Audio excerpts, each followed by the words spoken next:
Kaixo, Gorka Azkarate naiz, mantez elektronikadikoko irakaslea Urnietako Salestarrak ikastetxean, eta bosta atazan eskatzen dena egitera gatoz. Kasu honetan, aurretik bila ataza egin dugu, eta bila atazan egin duguna izan da, adibin artifiziala erabiliz, eduki digitalak sortzea. Eta eduki digital horiek nola sortu, prozesu hori pixka bat transferitzea edo beste irakasle bati erakustea, ezta? Kasu honetan infografia bat sortu dut nire kasuan, testua eta irudiak adibin artifizialaren bitartez sortuta zauden azkenean, ezta? Eta bosta, ataza honetan eskatzen dena da antzeko zerbait, baina kasu honetan eskatzen dena da edukia personalizatzea. Hau da, ikasleen interes edo beharren edo nahien arabera, pixka bat egitea eduki digital ezberdinak, ez? Interes taldeak ezberdin du, eta horren arabera egitea edukia sortzea interes talde horiek aintzat hartuta, ezta? Orduan, beti ere, bila atazan egindako infografiatik abiatuz, eduki hortatik abiatuz. Orduan, gogoratzen baldin badugu, bila atazan egin zena zen, makina erramita munduan murgildu, fabrikazio teknikak modularen barruan, eta makina erramita mota ezberdinak ezagutu ziren edo azaldu ziren. Eta horren egin dena da galdetegi bat, ikasle gatu zaie, beraien interesak zeintzuk lirateken, eta makina erramita mota horietatik, beraien interes gehien daukaten horiek aukeratzea do. Orduan, galdetegi horren emaitzan arabera, torno eta fresadora izan dira, bozka gehien lorturikoak, eta besteak pixatatzean geratu dira. Beraz, erabaki dena da, bi lerro horietan sakontzea. Orduan, tornoaren funtzionamentua azalduko duen infografia sortuko batetik, interes azalduten ikasle horien beharritzen akasatzeko, eta bestetik fresadora edo fresatzeko makinak zer nola lan egiten duen, azalduko da beste interes taldeari dagokion behar hori asetzeko, ezta? Orduan, bi lerroak behin definituta dazkagula, egin dena da ChatGPT-ra joan, eta basigera lehenengo tornoarekin, ezta? Jarrian testua. Ikasle talde bati torno konbentzionala erabiltzeko pauso garrantzitsuenak zen diren erakutsiko dien ikasketa material bat sortu ezazu. Orduan, hemen ja izgako batzuk sartu ditugu, prontean, eta ChatGPT-ek ematen digun erantzuna, ondorengoa da. Lan aurreratze aldera, pixkat horretik lanak egin dauzkaten. Erabileraren helburua zein dan, tornoaren oinarrizko atalak azaltzen dira ondoren, segurtasun neurri nagusiak, lan prozesuaren oinarrizko pausoak, ohiko lan motak tornuan, amaierako egiaztapena eta irakaslearen gomendioak, ez? Luz eta zabal azaldu digu ChatGPT-ek,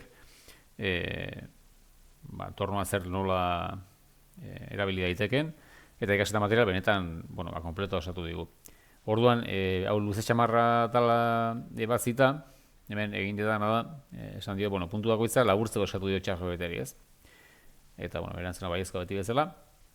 Eta egin duna da, puntu horiek mantendu, eta pixka laburtu edo modu eskematikoan jarri, ez da?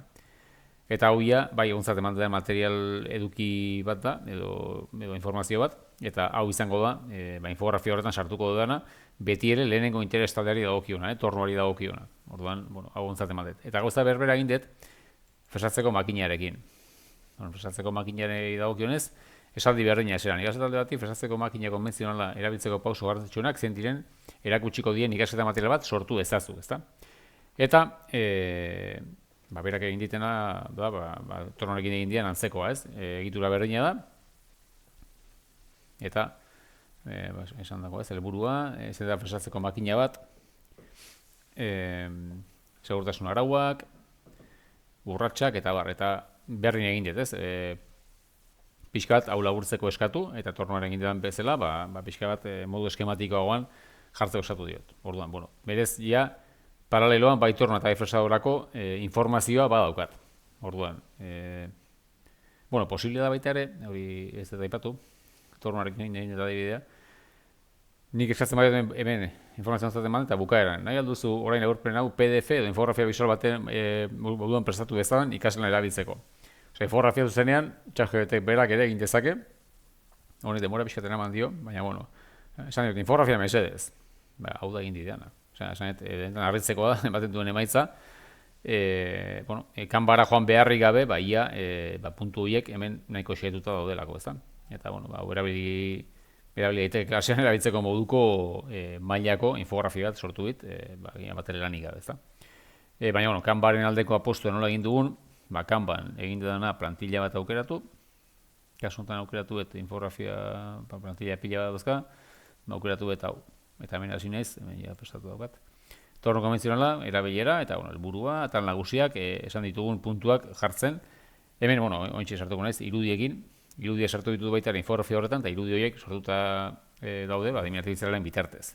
Lehenbiziko autua, irudia sortzeko orduan, karraion erabiltzea erabaki dut, eta hemen jarri dut. Estoy trabajando en entorno convencional. Eta eman dizkidan emaitzak, bat ezkit oso onak begitan du, eta orduan, egin dudana beste aukera batzuk bilatu orduan. Non daukat hau... Hemen, ChatGPT, estoy trabajando en un entorno convencional. Esan, irudi hau oso irudi hona, eta hau erabilidet, infografian, ez da. Gero egin dudana baita, beste irudi sortzaile batzuk erabiltze aldera edo probatze aldera, Copilot erabilidet, kasu una fresadorarena Copiloten bitarte sortu. Era una imagen de estoy trabajando en una fresadora convencional. Hemen dago Copilotek ematen duen emaitza, benetan txundigarria, ez da. Irudi hauek lehen ikusi dugu aurreko bideoan, deskargatu eta kanban egongo lirateke, hemen erabiltzeko prest edo eskuragarri, infografian sartzea besterik elitzak eratuko, ezta. Eta, pixka bat, nuzet aukera guztia xetu ditugula, batetik, ChatGPT bitartez, infografia sortzeko, hemen irudiak ez du sortzen behar, irudiak oso, esan ezagun, karikatura estilokoa dira, baina, irudiak hemen daude.